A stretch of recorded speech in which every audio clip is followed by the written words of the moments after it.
ఇక్కడ ఒక డాక్టర్ ఉన్నాడు, డాక్టర్ వైఎస్ బాబు. క్రిముల కాన్సెప్ట్ తీసుకొచ్చాడు ఆయన.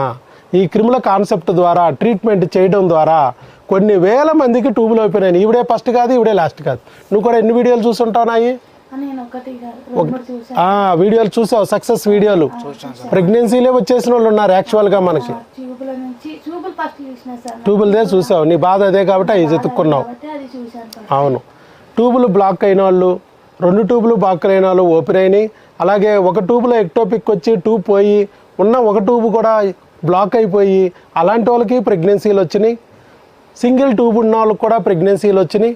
ఆ సింగిల్ ట్యూబ్ కూడా బ్లాక్లో ఉన్న వాళ్ళకి కూడా ప్రెగ్నెన్సీలు వచ్చినాయి. ఇలా ఎన్నో రకాలుగా హైడ్రోసాల్ఫింగ్స్లు, రకరకాల ఇబ్బందులు ట్యూబుల్లో ఉన్న వాళ్ళకి కూడా ప్రెగ్నెన్సీలు వచ్చినాయి. న్యాచురల్గా మనం ట్యూబ్ని తీసేయమనలేదు, ఆపరేషన్ చేయమనలేదు, ఐవీఎఫ్ చేయించుకోమనలేదు. న్యాచురల్గా ప్రెగ్నెన్సీ తెప్పించాం.